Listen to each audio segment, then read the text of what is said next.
can see some of the class, but I unfortunately cannot. Because, yeah, I'm kind of the monitor is in the studio, in the control room, and I'm in the studio.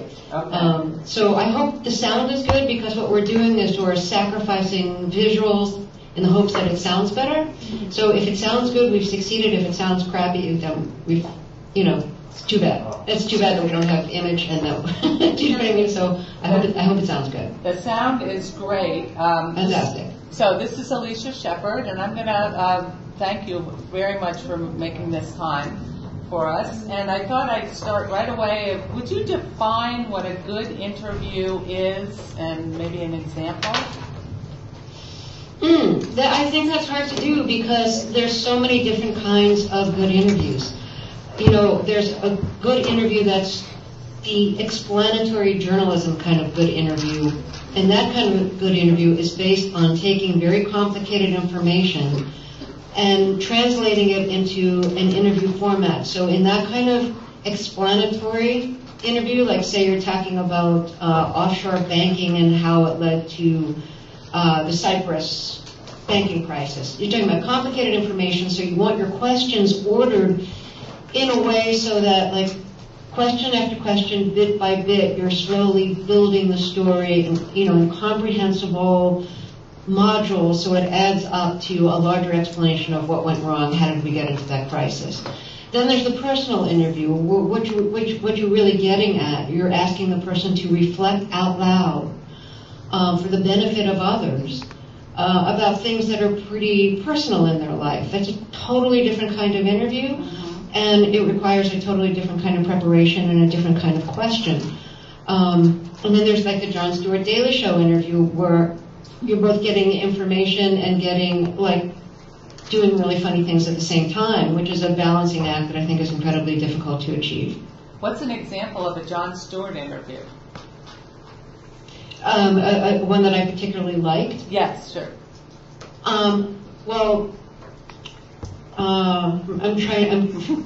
I've liked so many of them, like there isn't one that's coming to mind. The last, I don't know if you saw the show last night, this wasn't an interview, but the journalist in Egypt who does a show modeled on the Daily Show was arrested and is now out on bail, was arrested by the Morsi government because he's criticized Morsi. And he was on the Daily Show, and his show's modeled after Stewart's show. So Stewart did an incredibly funny opening piece about that last night that was just really biting about Morsi. At the same time, it was hysterical. Okay. What do you say to a guest before he or she is on your show? How do you prep them? I tell them basically a couple of things. And just as some background, my interviews are kind of like our Q&A is now. I'm in one studio and they're in another, and we're not seeing each other.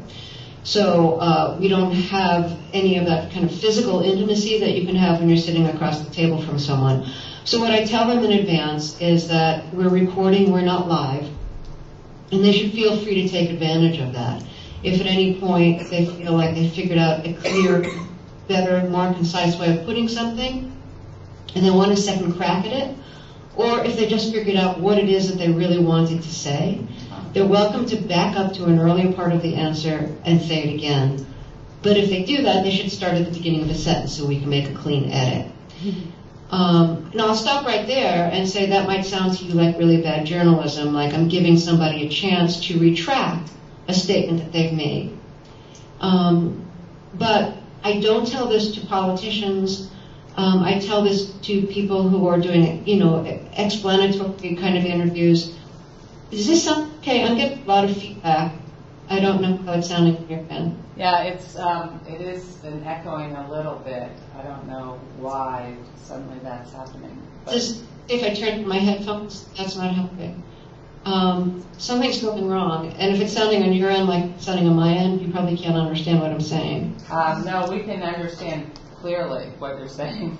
You can understand? Yes, perfectly. When I write the level here, I'm making a mixed minus. That's a whole other concept. But if I write the level here of the folks in Las Vegas, then it sounds better, I think. So I'll write the level. Okay, great.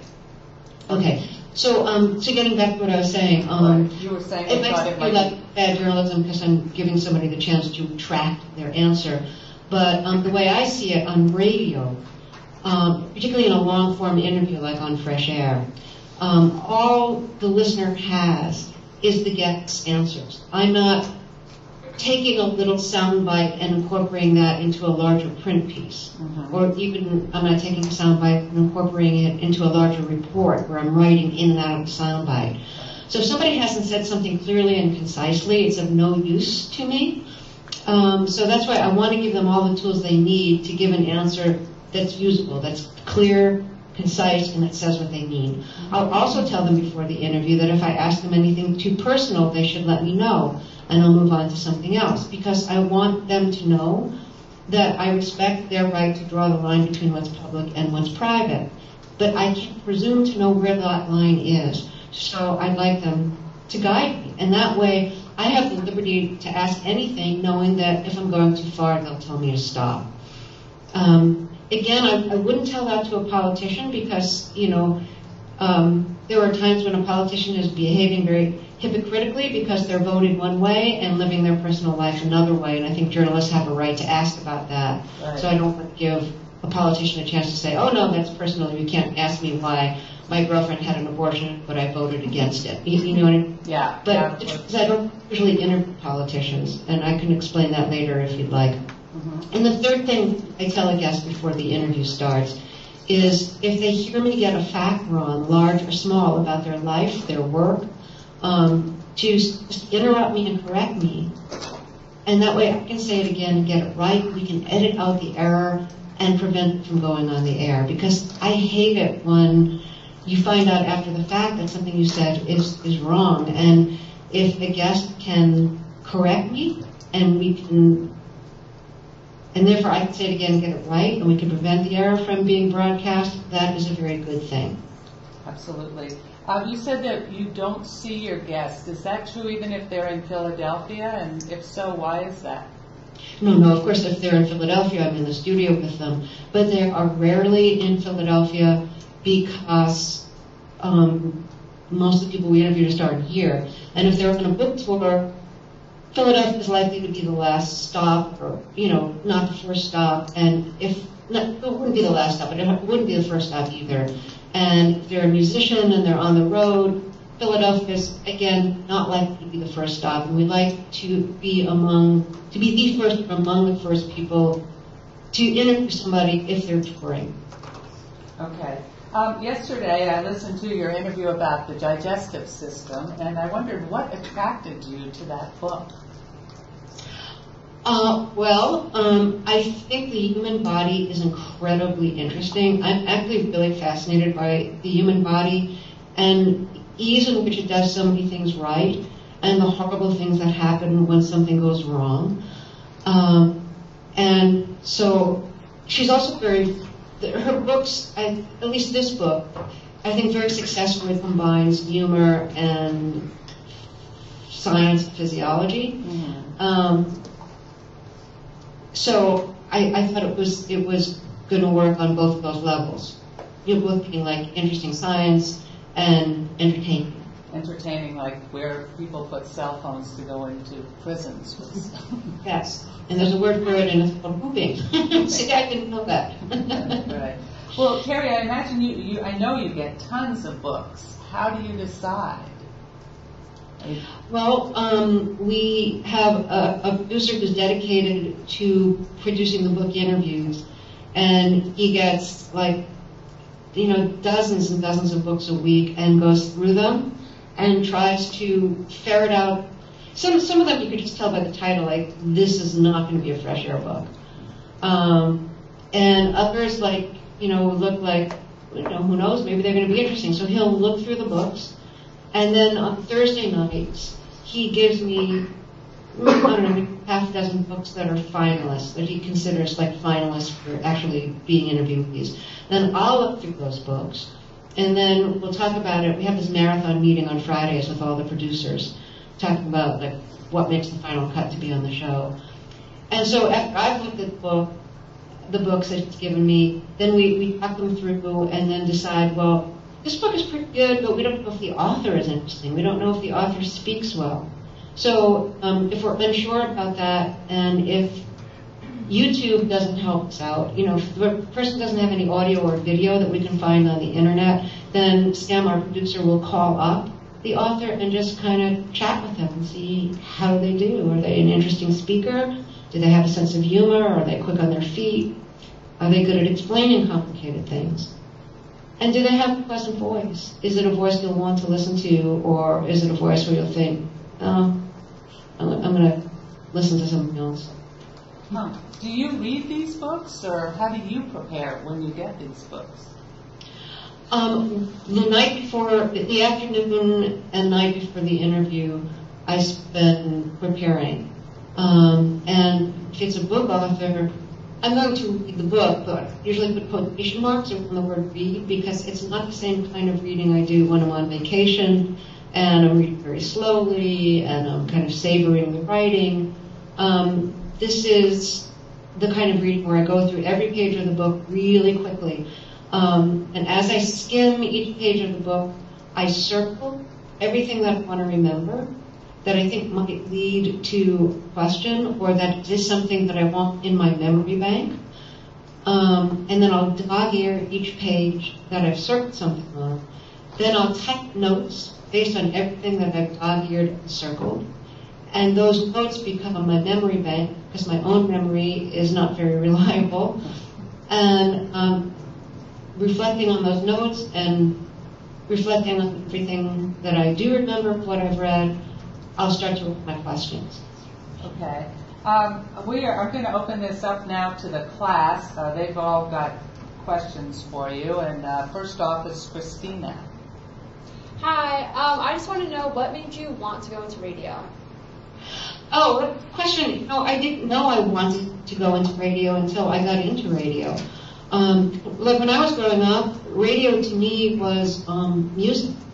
And I didn't really even hear an interview on the radio till basically I was out of college. This is a long story, which you can ask me about later if you're interested in it, but I failed in my first job, which was teaching junior high school English. I got fired, and so I had to find jobs. So I got like a typing job at a university, and while I was typing, I listened to the radio. But the radio station I listened to was the NPR affiliate on the State University campus, and that was the university I graduated from. But I hadn't paid much attention to the station before, and I heard these great interviews up there, and that was what first made me interested in a career in radio, because the radio I grew up with was music radio, and I just didn't see myself as a DJ. And I certainly didn't, and the only woman I ever heard on the radio was a DJ in the quote progressive rock station in New York. This was like in the late 60s and early 70s. Her name was Alison Steele. She was nicknamed the Nightbird, and she was a late DJ, and she had this really sexy Alison Steele, the Nightbird kind of voice. And I thought, well, I mean, that's not me. I never aspired to do that. So the idea of a career in radio was just not anything I ever thought about. And it wasn't until I had a roommate who had a friend who was leaving her job at the college station that was based at the university that I went to. It was the college station that I had been listening to in this typing job, that I thought, that sounds interesting. And that's another kind of story I could tell if you want to hear it at some point. But it's not like I ever planned on a career in radio. But once I started volunteering in radio, I was really dedicated, but I really wanted it badly. And I went back to school to get my master's degree, not so much because I thought a master's degree was going to help me in radio, but because it would bring me physically closer to the radio station and would free time for me to volunteer there. And I was hoping that I'd get graduate assistantship to work at the radio station, which eventually I did. Did you thing, study my journalism? graduate career was basically a scheme to allow me to work at WFO, the college radio station. Now, did you study journalism for your master's? I studied communications, which is really not journalism, at least not the way it was taught at the State University of New York at Buffalo at the time. Was this really abstracted, very kind of academic definition of communication, which was about models of communication and the signal and the noise, the signal, the receptor, and the possibilities for noise in between. And so it was like anthropological and social and these like abstract models. But at the same time, it enabled me to, I was able to build some of my own master's degree. And so I was able to build in a class on documentary cinema and a class on experimental video. I was able to get some credit for working at the radio station. I was able to get credit for interning in the news department at one of the local network affiliates. So I got a lot of what I wanted, but it was through the side door. I didn't have a journalism degree there. Okay, Monica has a question. So, what is your process of researching people before you interview them? Well, if it's an author, I go through the process that I talked about with their book, but I'll also, if it's a novelist, I'm also going to want to skim some other novels that they've written, so I get a deeper sense of their style of writing and of their subject matter. If it's a nonfiction author, I'll want to read other articles that this person and other people have written on the subject that I'm doing the interview about, and articles that are more recent than the book is, because even if it's a brand new book, even if the book isn't going to be published until tomorrow, everything in the book, was written a few months, a few weeks, or a year ago, depending on how quickly the book was put out. So I'll want to catch up on new articles. So it's a whole lot of very fast writing. And the downside of that, in addition to feeling like I never have enough time to learn as much as I want to about the subject, the other problem is, I sometimes feel, and I've talked to a lot of people who do what I do, who feel this way too, that I basically almost short-circuited my brain by cramming in so much short-term memory. And because I do a different subject nearly every day, it's not like I'm covering the health or the education beat, and it's always this one larger subject that my pieces are about. Things don't last in my brain very long. So it's sometimes hard to access what you've researched, a few days after you've done it. It's hard to remember what you've learned. Okay, Kimber is next. I was just curious, what's the best advice that you can give for beginning interviewers? Well, practice is it's really important. Take the opportunity whenever you can get it. But also prepare, know something about the subject. I'll give you an example. One of the first times I was interviewed, and this Fresh Air was a local show, and I was still pretty new at it. The journalist interviewing me asked me, what did I want to be? Well, let me get to that a little bit later. Know something about your guest, research who they are, and research their subject matter, so that when you're approaching it, you don't have to be a genius about it, you don't have to show off, but the more you know about the person and about their subject, the deeper you'll be able to get into who they are and what they do. If you're just asking generic questions, I think you're likely to get generic answers. If you're asking focused questions, I think you're likely to get more focused answers. And also, the person is confident that you've taken the time and paid respect of knowing who they are and what they do. They're more likely to relax and comfortable. It's a personal interview, share more about who they are. And I'll give you an example. So this early on in my career when I was interviewed one of the first times, the journalist said, so what did you want to be when you were growing up? And thought, well, could I be honest about it? Because my real answer was something that had been shared with my friends, because I was very shy about it. And I thought, well, in the spirit of wanting interviewees to be honest with me, I'll be honest with this journalist and tell them. So when I was in high school, I really wanted to be a lyricist. And this journalist said to me, a lyricist, no, tell me something interesting. You know, like, you know, what tell me something interesting. And I thought, wow, we should stop in the interview right now, because if I've just confided something in you, confided something important to me, and you basically said that's not good enough, that's not interesting, why should I tell you anything else? Why should I trust you with my life? Because when you give personal interview, you are trusting the journalist with the story of your life. And with the internet, once that story goes out there, you're never going to get it back, no matter how many corrections are done. Those distortions and misinterpretations are going to live forever. So research well enough that the person can trust you with their story. Did you end that interview right on the spot? I'm sorry I couldn't hear you.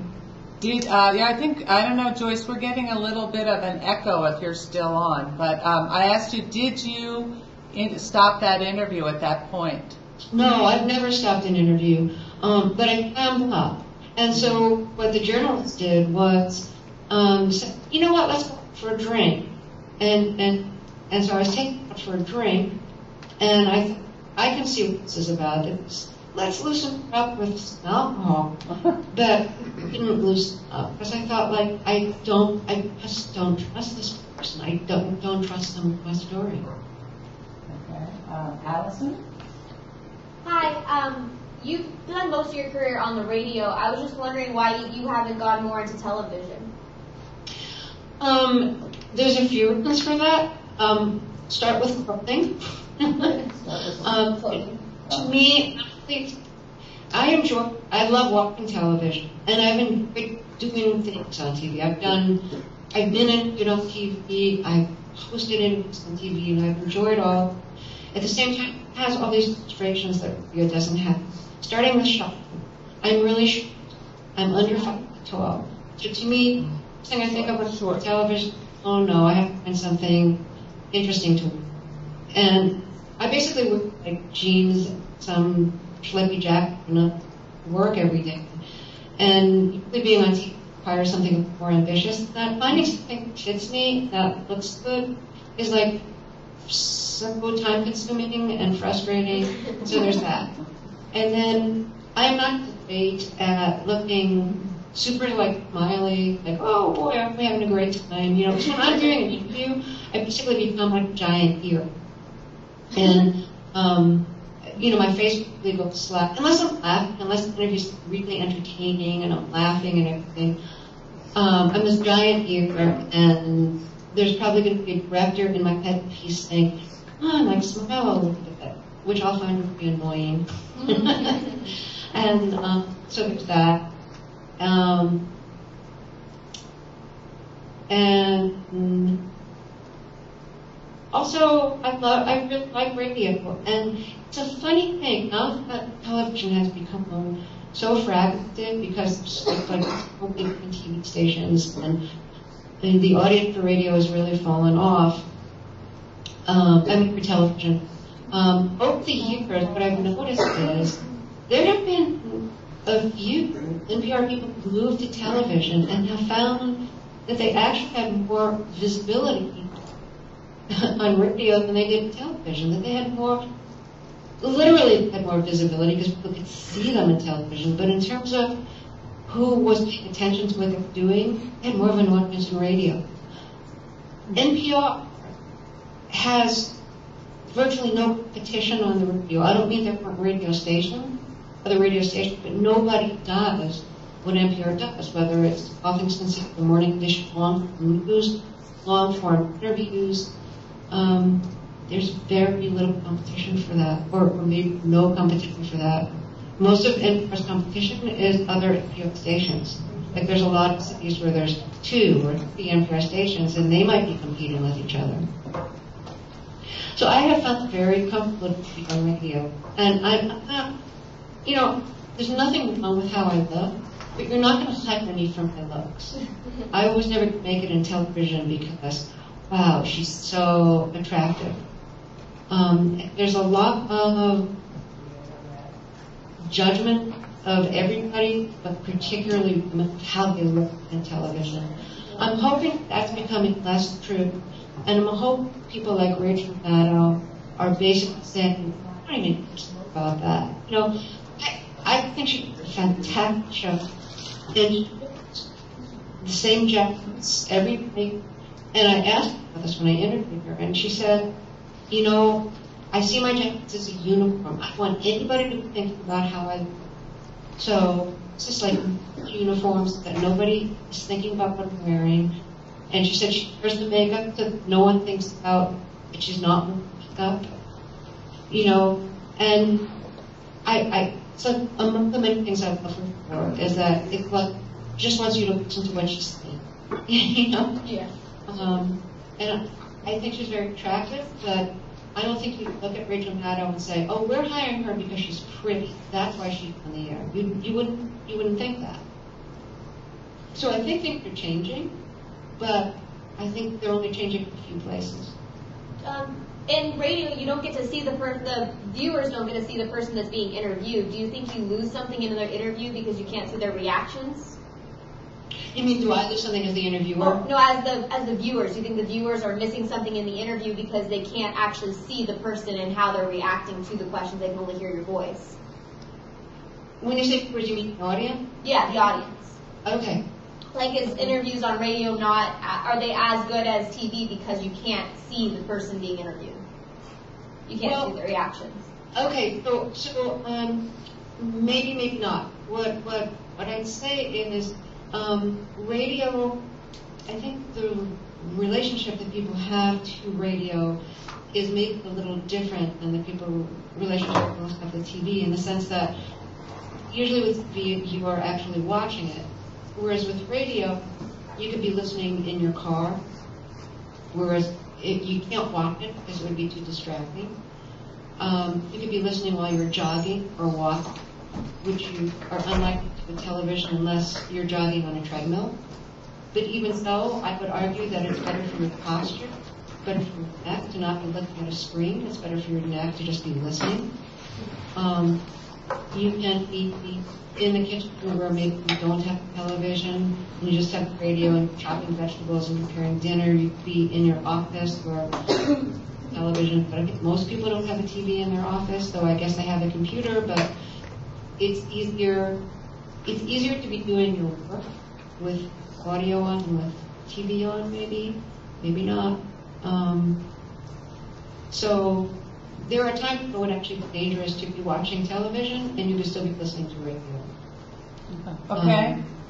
We have but to get to your larger question, I don't one negate the other. I'm glad I have, as a viewer and as a listener, as an audience, I'm glad I have both in my life, because there's times of the what I want is radio, and there's times of the day what I want is television. Hello, Ms. Gross. My name's Elena, and I have a question for you. Terry? Hello. Call me Terry. Terry, hello.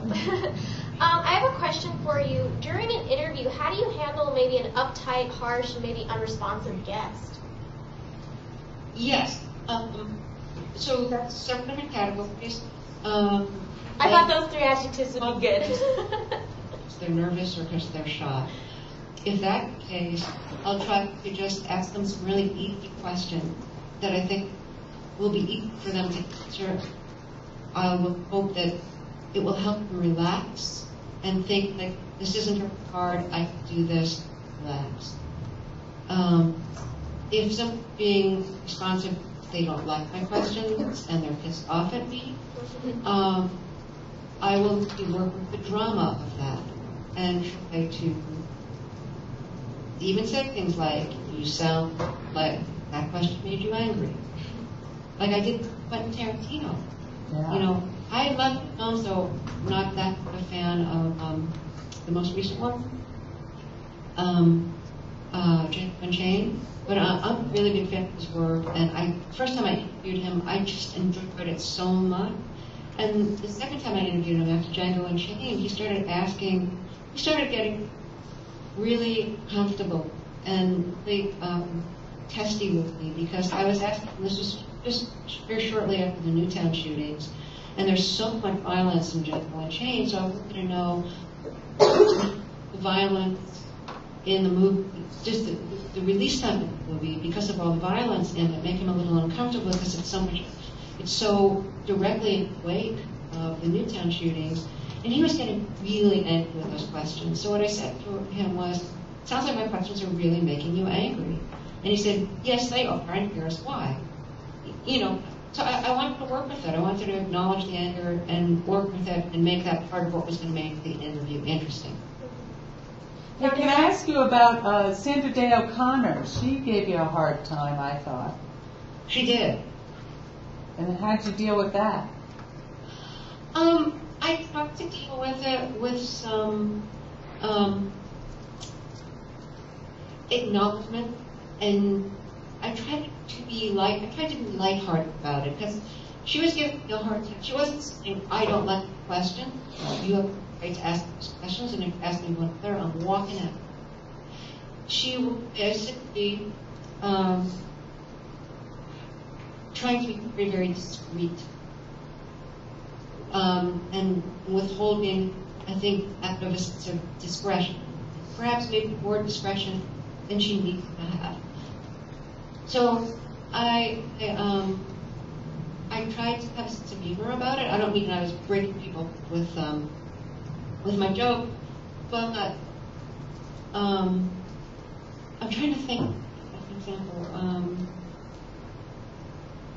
Like I interrupted her at some point because she was kind of going on and not really saying much, and I thought she would then answer, and I just kind of asked her something, and then I realized I interrupted her. I said, I'm sorry, I think I just interrupted your answer, but speaking of interruptions, the justices interrupt the lawyers all the time during the lawyer's argument. Why do they do?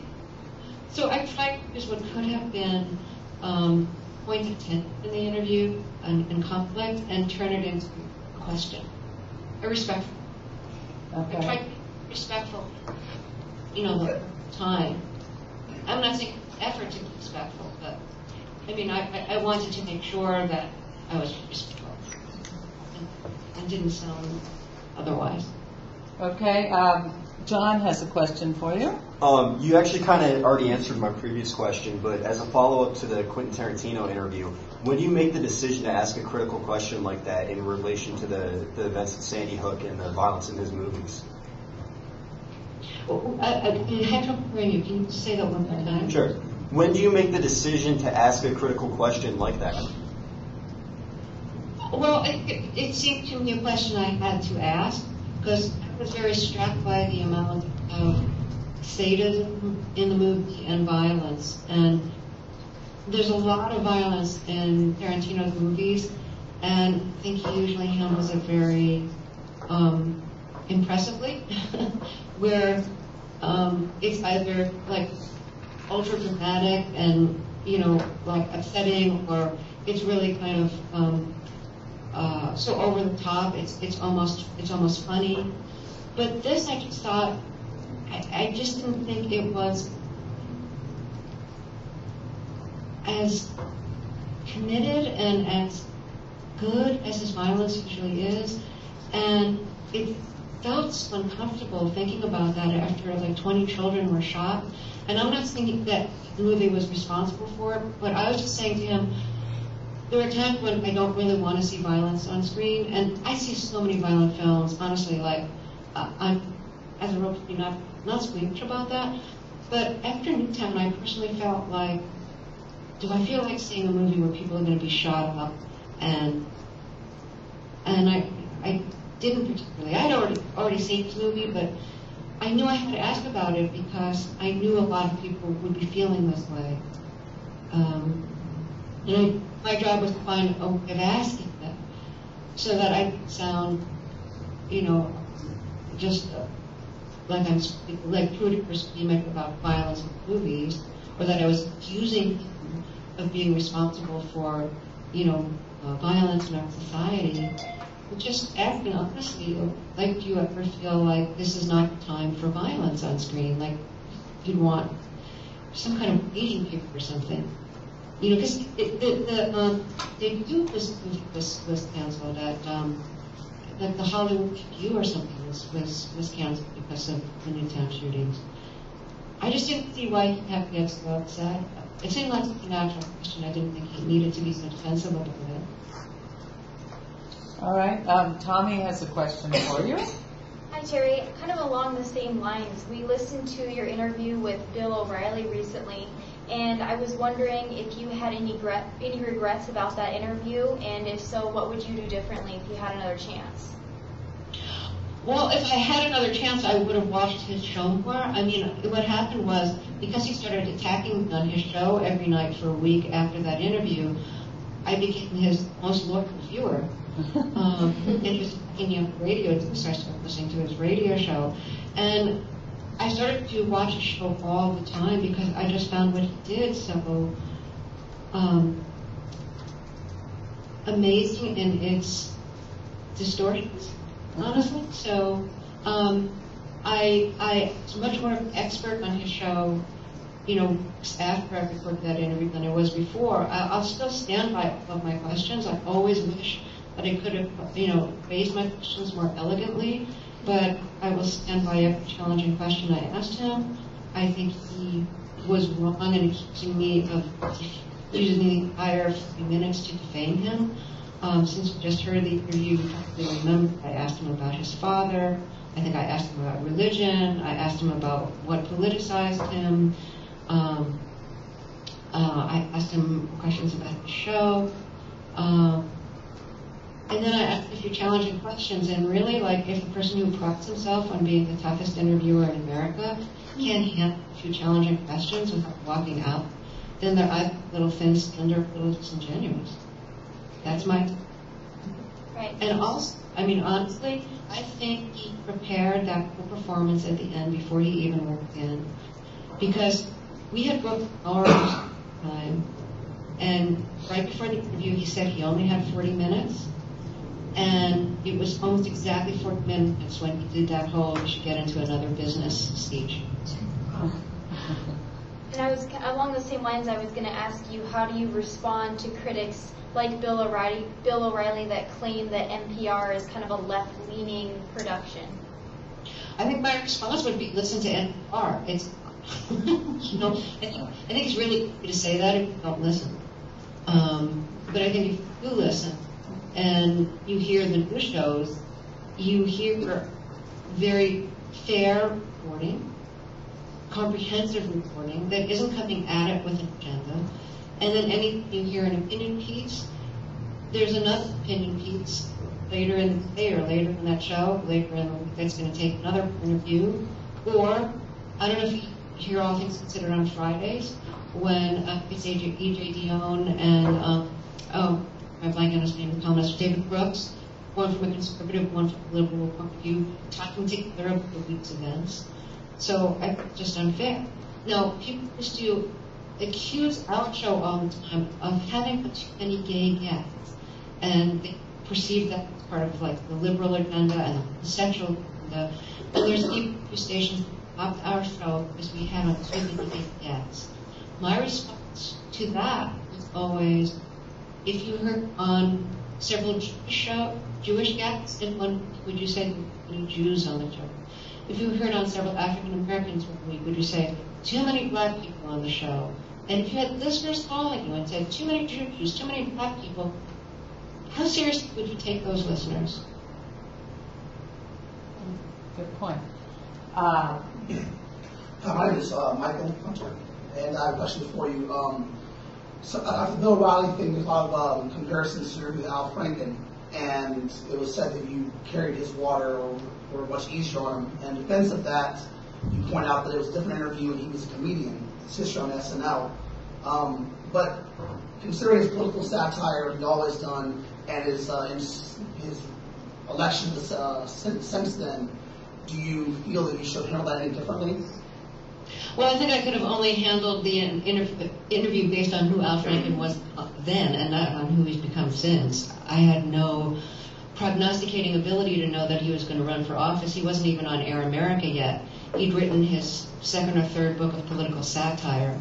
I had been interviewing him since the 70s when he started on Saturday Night Live. So I had been following his career, interviewing him, every few years since he started in television, more or less. So to me, he was a comic and political satirist. He was a comic who had become a political satirist. And I thought his political satire was good. And I thought I was doing my job after interviewing Al Franken in inviting Bill O'Reilly on the show and giving Bill O'Reilly the chance to talk about his life and to talk about his show and to, even defend himself against allegations about, his own bias. So I wouldn't have otherwise invited on Bill O'Reilly. So I think Bill O'Reilly should have been saying, thank you very much, you treated this fairly, you had on Franken, and then you had on me. Okay. Maria?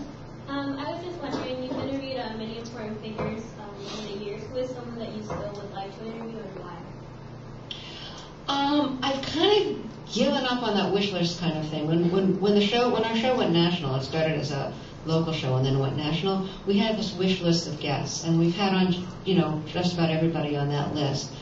And, I've interviewed a lot of really famous people, and often they're really not the most fun to interview because they've been interviewed a lot. And they're sometimes bored talking about their lives. They're sometimes very defensive in interviews because the personality press wants to get embarrassing confessions from them or wants to, ambush them with embarrassing questions. And then some people are, quote, hard to get because either they're not very good at being interviewed or because they hate being interviewed. Like Robert De Niro is a very hard to get guest. I don't want to have him on the show because he's not a good guest. He might be a great actor, but he's not a good interviewee. I don't know if you've ever seen him interviewed. He's not forthcoming. He seems very inhibited as an interviewee, very withdrawn. So, we're not even going to have him on. Okay. China is going to ask a question. Hi, my name's China. That's my real name. So, I'm going to put this one out here. What does an on-air journalist who has his or her own show make a year, ballpark? What does an audio journalist make, did you say? Yeah, that has his or her own show. Well, I'm not going to tell you my salary because I kind of consider that personal, but I will say that salaries in public radio start super, super low, and nowadays they're getting, much higher than they ever were before. When I started in public radio, you could really hardly make a living in public radio, and now you can, but the majority of people who work in public radio get paid very little. So do you consider that a rude question? No, I don't think it's a rude question, especially coming from a journalism student. It's not like you're trying to do a gotcha thing with me in the press, and I don't, I personally don't like talking about my salary, but I think if you're going to go into public radio, you should be prepared to not make much money for a while. Okay. that would be my short answer. All right, Jordan. Hi, I'm Jordan. Tell us about the toughest interview you've ever had to do. Oh, I don't know what toughest is. Like the O'Reilly one, that was tough because I wasn't quite expecting him. I wasn't expecting him to tell me to get out of the business and to start accusing me of things. And so an interview like that, and like the Gene Simmons interview where he started telling me that, if you want to welcome me with open arms, you'll also have to welcome me with open legs. You know, it's like, it was a degree of like rudeness I was unprepared for. And how did you respond to that when he said the open legs comment? I'm sorry, what did you say? How did you respond to him when he said the open legs comment? You know, I basically thought through like, what am I going to do here? And I figured I had two options. I could behave like a kindergarten teacher and say, now, Mr. Simmons, if you continue to treat me rudely and disrespectfully like that, you'll have to leave the room. You'll have to terminate this interview. I could change the subject and act like nothing had happened and go, let's talk about your second Kiss album. Or I could say what I was thinking, which was like, wow, that is so obnoxious, which is what I said. And what I said to him is that's really obnoxious. Is that the only way you know how to talk to women? Do you always do that shit? All right, Angelina. Hi, I'm Angelina, and I had a question. Since you've been doing Fresh Air for so long, have you changed anything major about your interviewing style? Has it evolved over the years? I think it has. I'd like to think it has. I mean, if it hasn't, then I've really been wasting my time. But you want to think that you learn things as you go on. But I think, you know, I think part of it is just age. Even though I forget a lot that I've learned, I still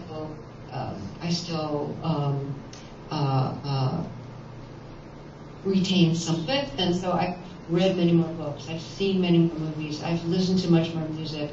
I've learned much more about politics. And so I hope that I approach interviews with more depth than I did when I was starting out. But my theory of interviewing is always use what you have. If what you have is not a lot of knowledge and not a lot of depth on this particular subject, but you have a lot of natural curiosity, use that natural curiosity, make it work for you. If you have expertise in the subject matter, use that, make it work for you. And whatever the interviewee is giving you, make that work for you. Like, if Sandra Day O'Connor is giving you really short answers, just keep it going and acknowledge the fact that she's giving you short answers and that there's things that, you know, that Supreme Court justices don't talk about, and ask her why. You know, if Bill O'Reilly, if Gene Simmons is being obnoxious, you know, meet it head on. If Quentin Tarantino is like getting going to be uncomfortable, ask him about it. You know, make what's happening in the moment work for you as opposed to working against you. Wow, that's great advice. I know you get this question a lot, but can you tell us about one or two of your favorite interviews where you just, when it ended, you thought, wow, that was awesome? Let me think. Well, you know, I've interviewed Stephen Colbert several times, and I just love interviewing him because he's so smart and funny, and you know, so there's no story there, but it's when I interview Stephen Colbert, I always feel so lucky that I get to talk to somebody like him. Have you been on his show? I have been on his show. How'd that go? It went okay. I mean, he's terrific. You know, you had asked me what I tell guests beforehand, and what he tells guests beforehand is that he's going to be in persona, and he's going to act like the biggest dope. You know, like he's going to be this real know-nothing, because his character is an ignoramus, and he's going to get everything wrong. But you shouldn't try. But you're not in character. You're there as yourself, and you should just try to correct him if he's wrong and set him straight, and just be yourself. And don't worry about like making jokes or being funny. That's Colbert's job. You know. So I think that's like great advice.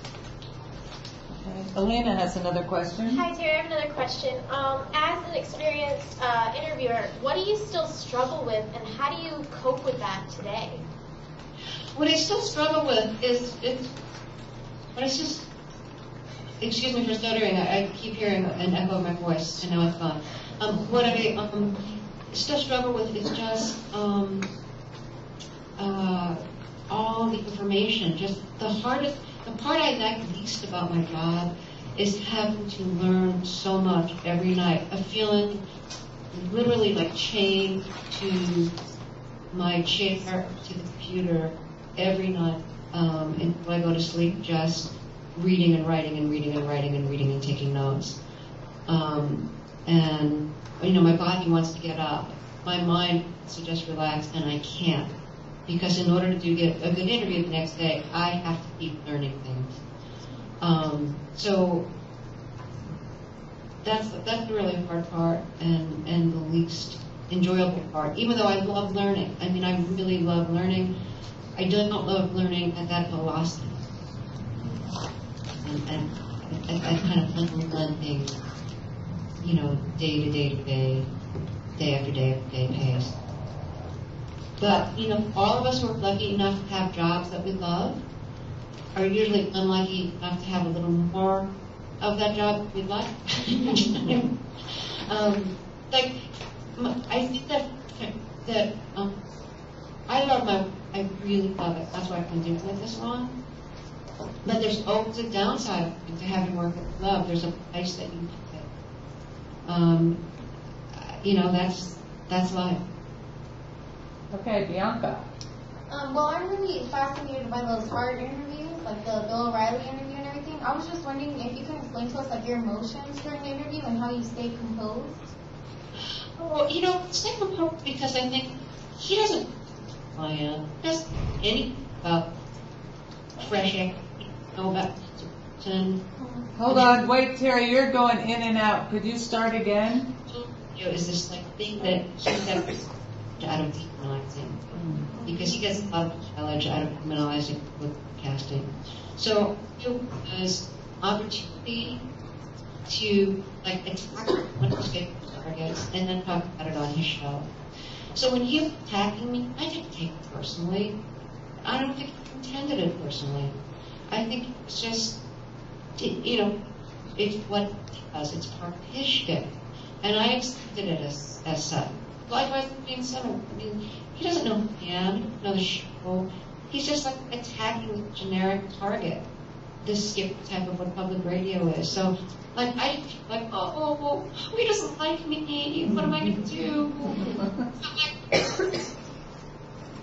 Just like really good radio. It's like be inherently dramatic.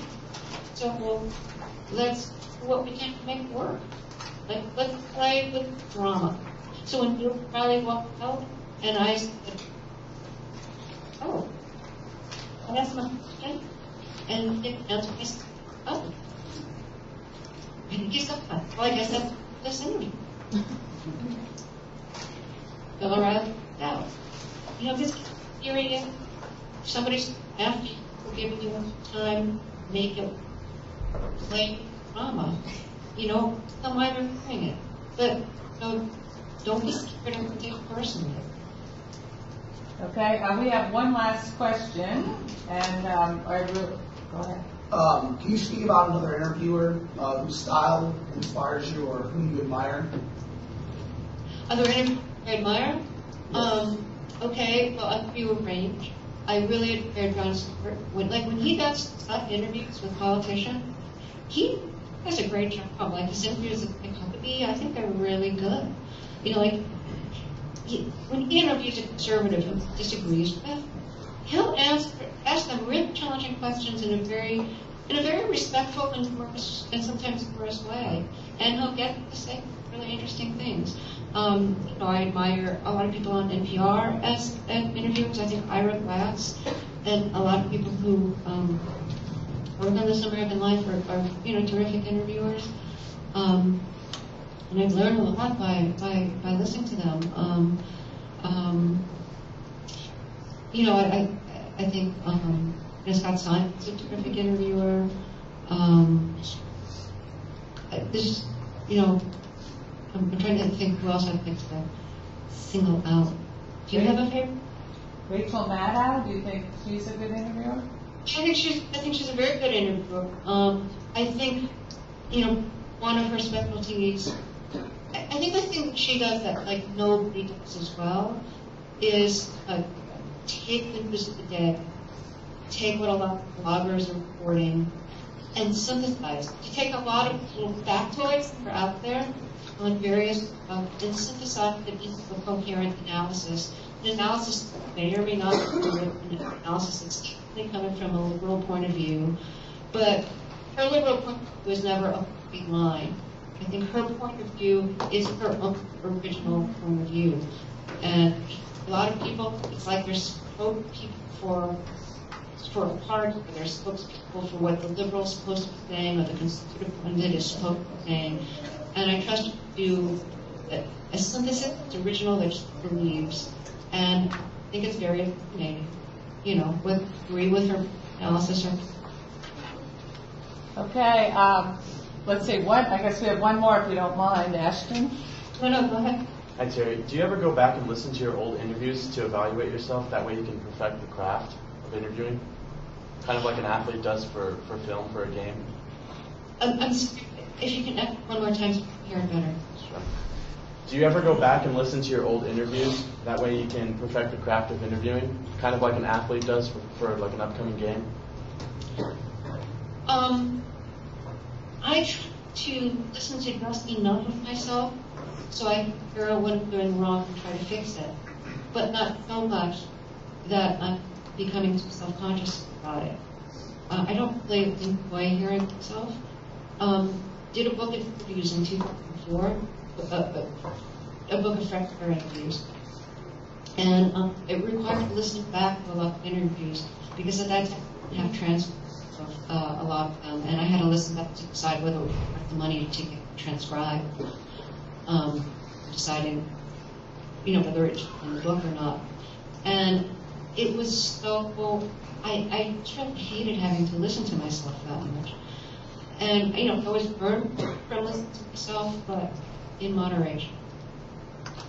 Okay, any thoughts on critiquing our questions? The questions were good, and critiquing the questions is different. One is there's different people asking the questions than when it's one person asking it, and there's follow-up. Like it's one person with one strategy and one line that they're hitting in. So, I think it's much easier to give a genuine critique of questions when they're all coming from one person, and you can critique the pattern of the questions. Yeah. But I enjoy doing this very much. I'm glad I was able to do it. And if you're all journalism majors, which I assume you are, I wish you good luck, and I want to acknowledge that it's a very challenging time, because on the one hand, there's so many opportunities on blogs to write or to video or audio, and at the same time, a lot of those opportunities pay nothing or next to nothing. I think the consequence of all the free information that we're getting is that a lot of people are, finding that there aren't jobs that pay a livable wage in journalism. So, I wish you good luck. Thank you. Okay, thank you so much. Thanks, and thanks to Joyce. She was awesome in setting all this up.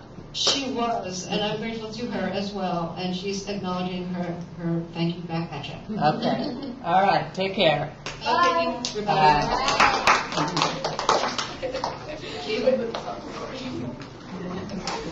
Okay, you're not leaving yet.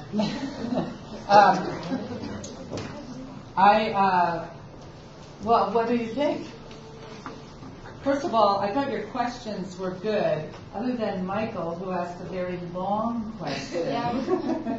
That's okay, but your questions were really, I thought, short and to the point and open-ended. And so what were your thoughts in terms of, I thought the most interesting thing she said is, use what you have, use your curiosity, make that work for you. If someone's giving you a hard time, ask them why they're giving you a hard time.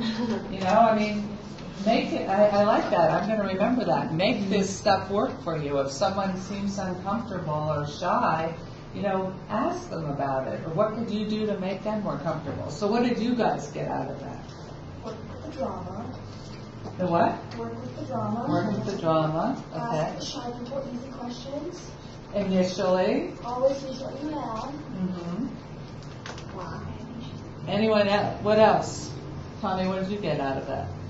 I just thought it was interesting. A lot of it was kind of narrative where she was talking, and then if you hit something that was kind of hit a nerve, then she livened up a little bit. Like when when I asked her about Bill O'Reilly or Quentin Tarantino was brought up, she immediately, her voice changed a little bit more. And especially like when people address the Bill O'Reilly issue, she almost got a little bit defensive. I could tell that she spoke at a faster pace, and she was kind of, I could tell her demeanor changed a little bit when we hit on that. Okay. So I just thought that was interesting, because the rest of it was more kind of a narrative, and this is what I do. And I thought it was interesting when she said that when people give information, there's something to the rest of their life. Yeah. I don't think a lot of people realize that, but history as journalists, we want to do what they say justice, because what they're telling us, we think critics might be have authority to twist it. Right. Yeah, as somebody who has been interviewed, I could totally relate to that. And, if I feel like somebody, it's just maybe a vibe that they're giving off that they might screw me or whatever, I'm going to be much more careful than with somebody I feel comfortable with. So, it's not that you should make them feel comfortable and then screw them, but anything else, John? What about you?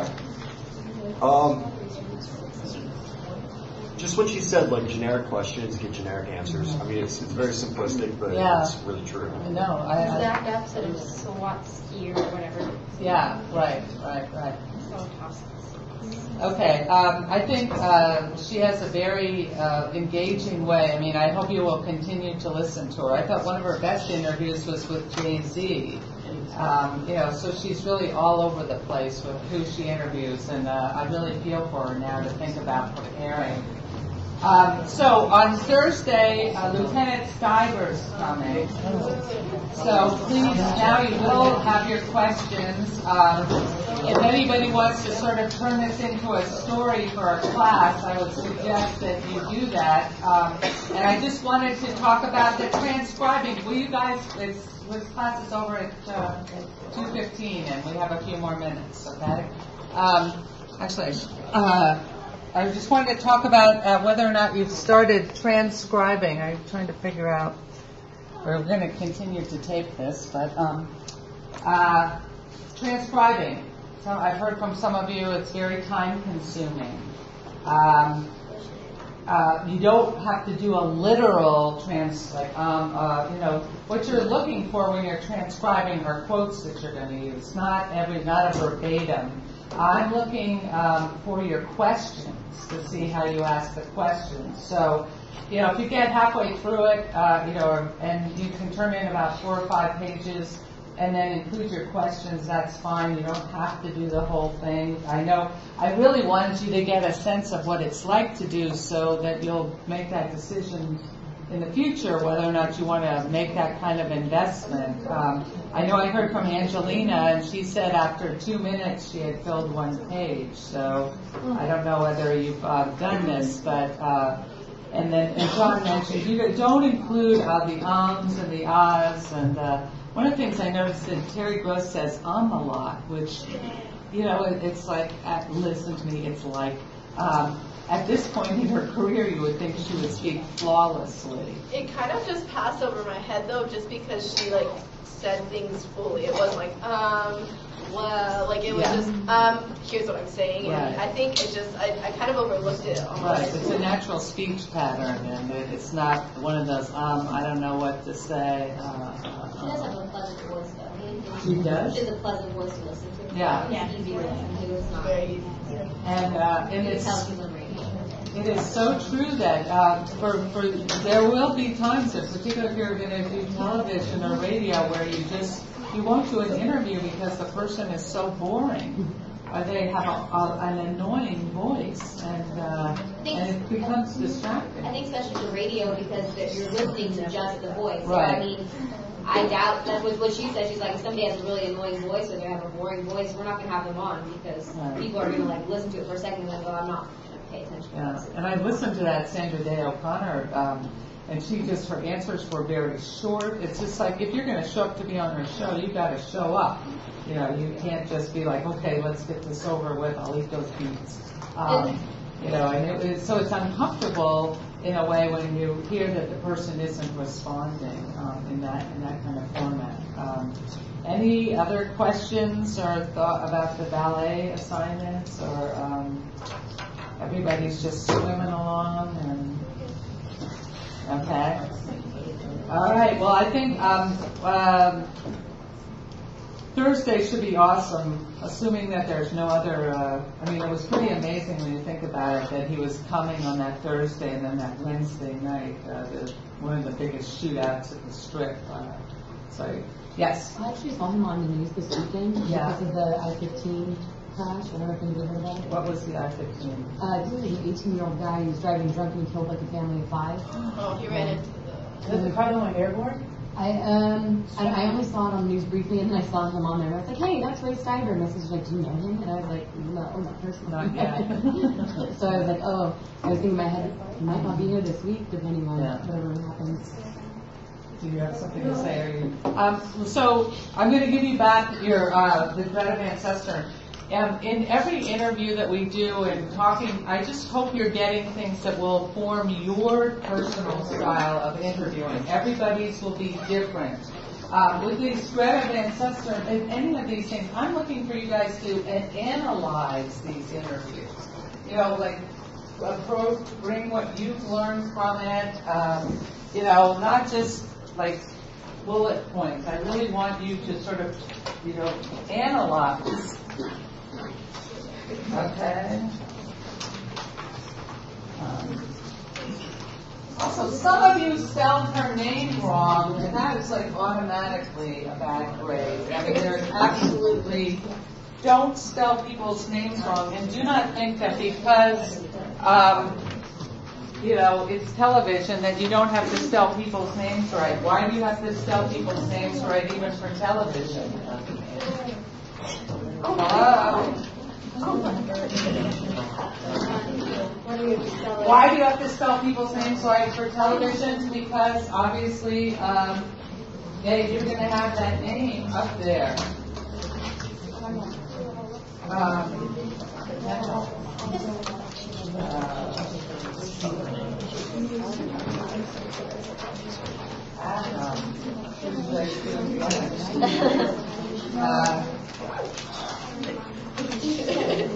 First time.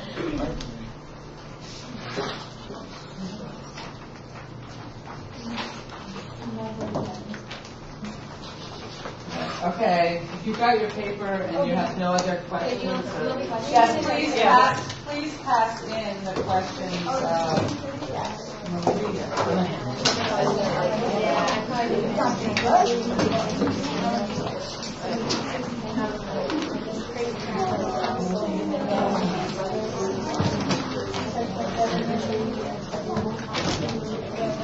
I hope I'll see you guys tomorrow.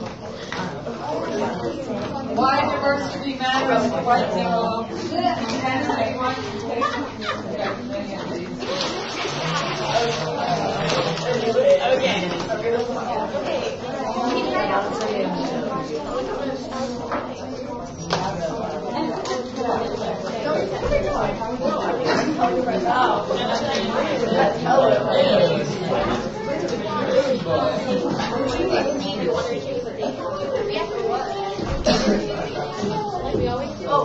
What is the assignment? I don't want to ask that question. I don't need that. No, you can ask.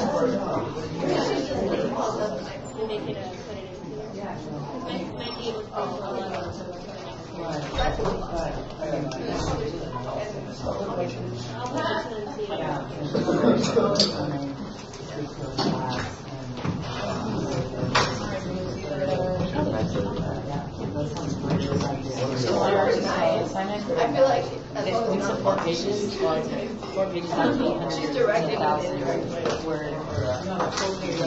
Transcribe. Oh, okay. 4 pages. Yes. Hey, Jordan. We have to write 1 page summary. Do we have to write about this? What do we have to do? Is there an assignment for this? No. God bless you. God bless you. Shepherd. Oh, never mind. Take that, you want that? I'll just look at this. No, I've got plenty. So was that Christina?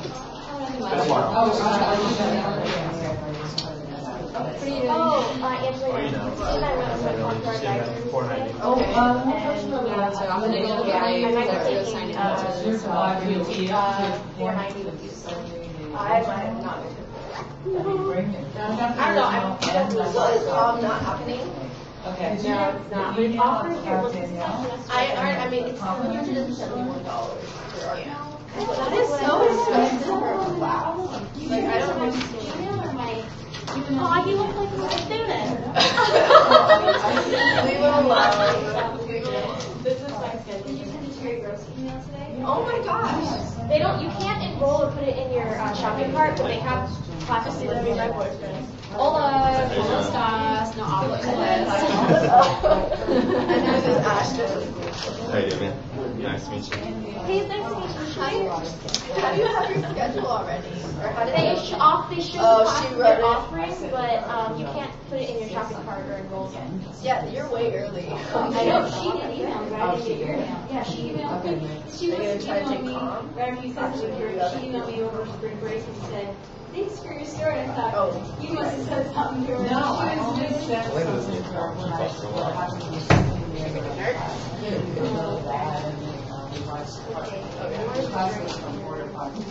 Are you staying here? Thank you. Elena. She goes, oh my gosh, I think I failed this first time. Did I forget mine? Because she saw mine and oh good, I didn't get it. So I didn't get mine, because my email is just like this next thing you put in the ads. She adds like a paragraph to the inside. Yeah, Tommy got it. And then she like couldn't let me It's like it's home and I don't get it. It's the weirdest thing. Did you get mine too? Do you want to get mine? If it was both campus, then I probably didn't get that one. Yeah. So I get. Elena, you're going to your It's at 3, and I get only like 20 minutes. I'm probably yeah. Okay. Is that what you're wearing? Yeah, I always wear my UNLV and my Okay. Oh, do you? It sounded so bad. I'm gonna look like shit right now. See you later. Bye. Feel better. Things are gonna be okay. Day by day. You look cute. I'm dying. What? I said you look cute. I'm pretty sure I'm dying. What? I'm dying. Oh, now. Bye. See you later. Bye, Christina. Have a good day. Yeah, you can hang out while we walk to our car. I parked in the living area. I parked in the top floor. Yeah, I'm on the top. And did you want to talk about the assignment? Oh, by the way, I was in the parking building. I actually just rode by, and his bike really too good. It sounded like it was in breakdown. I mean, that is not good. Is Jesse here? Are you meeting him? But I invited him last night, and he's like, "Oh, I'd really like to, but I'm broke." And I was like, "Well, you treat me sometimes when you do Danielle. I'll let you just And he's just like, "I have to pull a pride card." No. And I was just like, "He's like, oh, no, no, no." I get to know people. Of course. He says no because he doesn't want a girl to buy him dinner. So I go, Are you TTYL. Oh, my God. And then you're supposed to look at a song. Okay. What is So it? you're just you're doing it kind of like there. Yeah, no, Okay. Yeah. No, we're not. I didn't know what you said. I'll tell you that. Bye-bye, Elena. You can get that into me whatever you want. Okay. So what I want from you though is the story you sent to them and. Okay. Just make sure Danielle knows. Right. No. Because she was kept commenting about that. So she knows. I'm going to be emailing her back for Yeah. I always wondered why I wrote. Yeah. No. I don't even know what that is. Okay. Well then, now for the Alright. Alright, see you later. But my thing with the valet assignment wasn't really like I'm not even one question. Okay.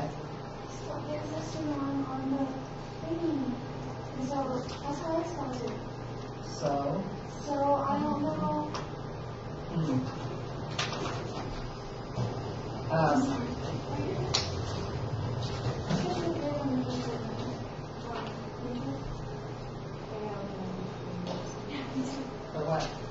our first manager class. Alan Lichtenstein, who's an attorney. We have it from 7 until 10 at night. So every Wednesday from 7 to 10. Yeah. Can I revise it or something? What do you think about that?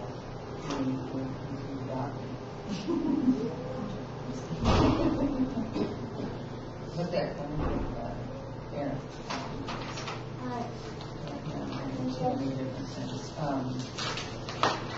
What I was saying is, on the valet assignment, it's more just me, not even so much not wanting to do. I have no problem putting in the work and effort. It's not so much like the brick wall thing. It's just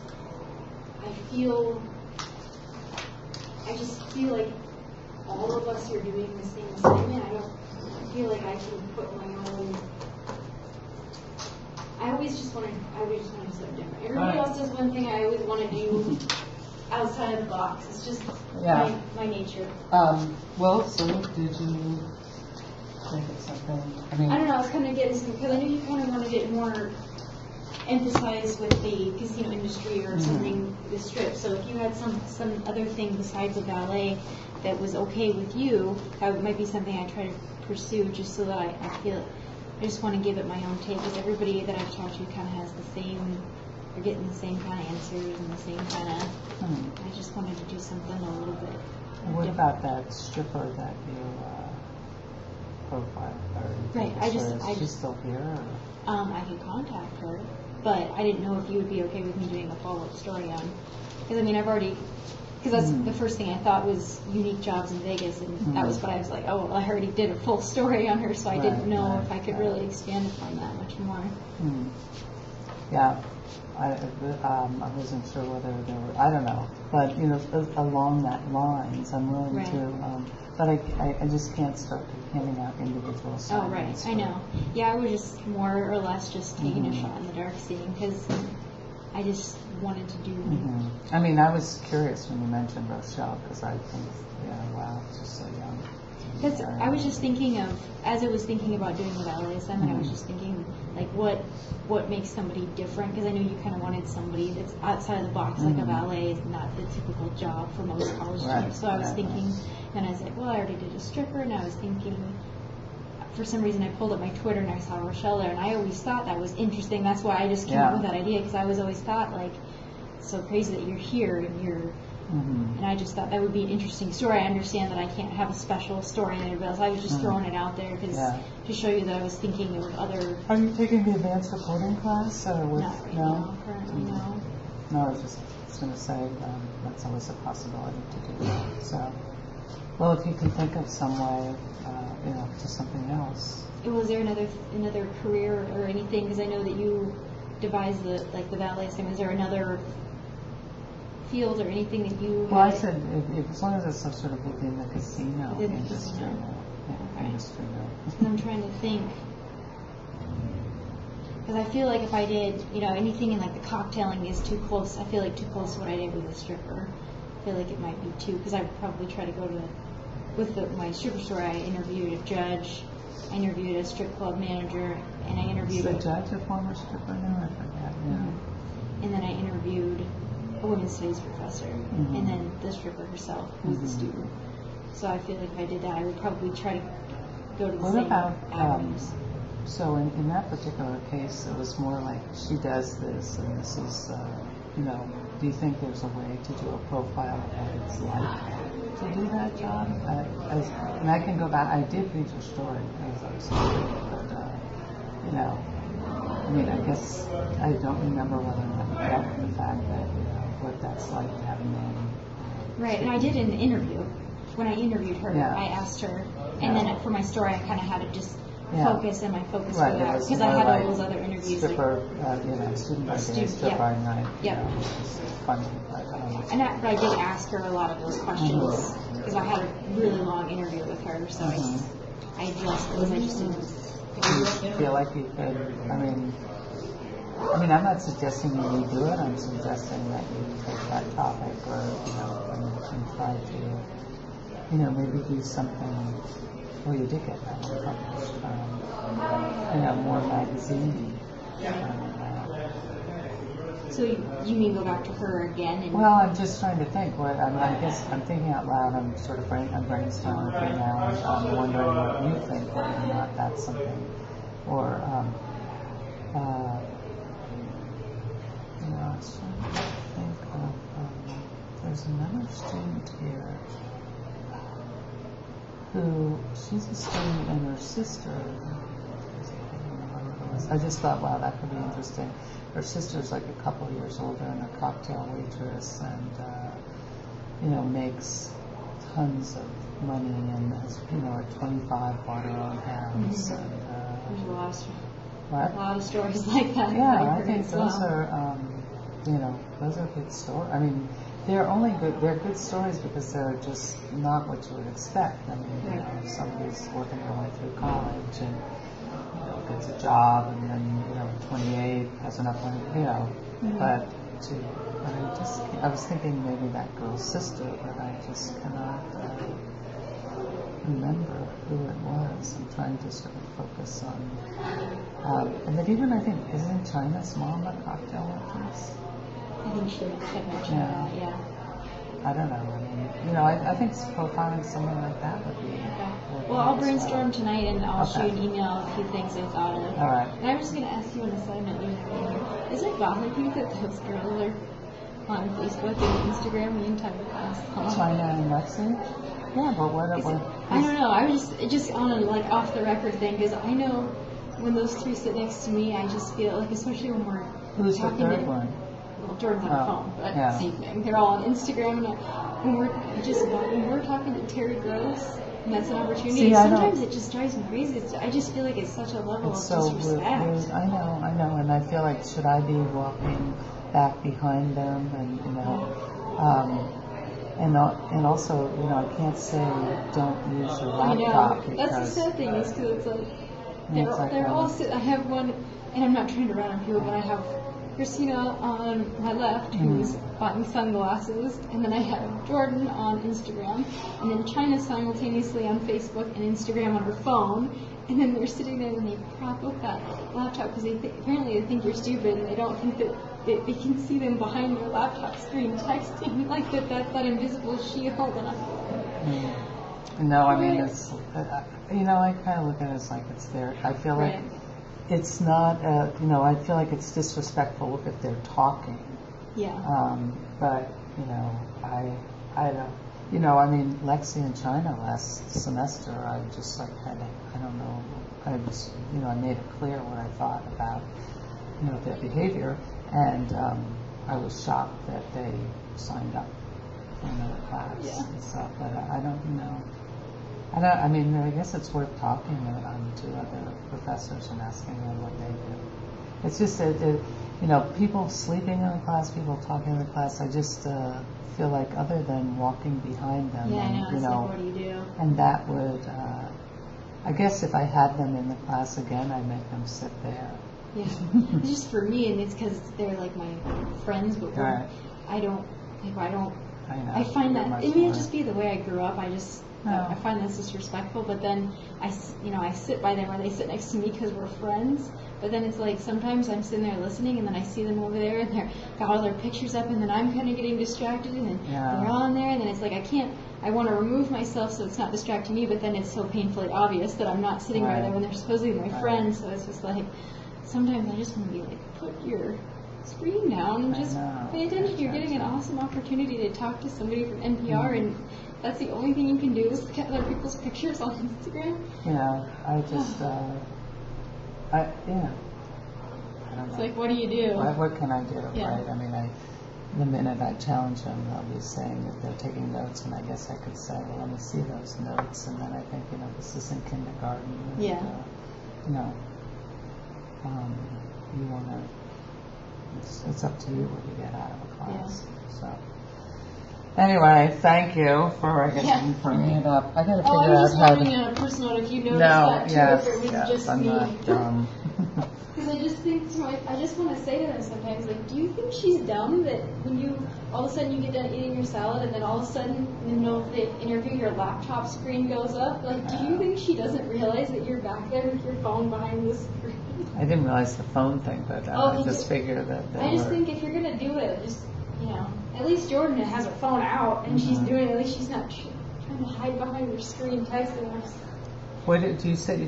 Jordan, I know, thinks of you as one of her best friends. Do you say anything to her? Well, sometimes when I'm talking to her, I tell her to put her phone away because I've mentioned that in class before. I can't talk to her without her. Yeah. This. But I say that to her sometimes, but it's just kind of. Yeah. It's so rude. This. Yeah. In my opinion, but. It drives me crazy, but then it's like they don't. I don't even think they realize it because they're so used to it all the time. And then when they talk to me, it's hilarious to me because I'm in that class. China and Jordan, it's me, China, or me, Jordan, China. And when Jordan and China talk to each other, they're both looking at each other, looking down. So I'm thinking, neither of you are getting anything out of this conversation. Why do you even bother? Sometimes it's funny even listening because one of them will start saying something, and then the other one will start texting something. So and there's no conversation. Yeah. They kind of just and then they half answer, and then they just end the conversation. So you get so much more out of life if you just put the phone down. But whatever. I know. Once I, actually hit the phone out of someone's hand because they were just like doing this and they were next to me. This is when I was teaching a class and it was someone sitting next to me and I just said, put that away. Yeah. So I guess I will make sure that people at least put their cell phones away. Yeah. So it's hard because in high school it's like no cell phones, but then in college you get more. And I can overlook it too. Sometimes I find myself looking at them in amazement of how they're able to check multiple social media mediums at one time. All right, I gotta figure out how to get this thing turned off. All right, I'll see you. I'll send me a Gmail. All right. Oh, Brian, what do I do?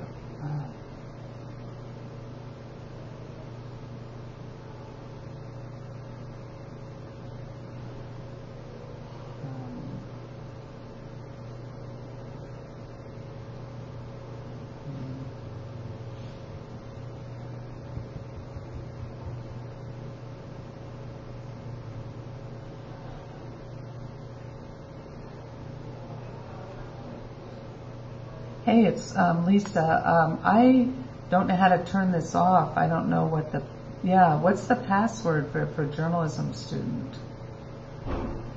Oh, so you just hit, okay. So I've been taping this the whole time. All right. No, all right, bye.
Jump in here. Right. I should have paid attention. It was interesting. It's okay. It worked Mostly, but some of it I just was clearly the internet. So there's Stop like this all of red, that. and then there's Okay. stop.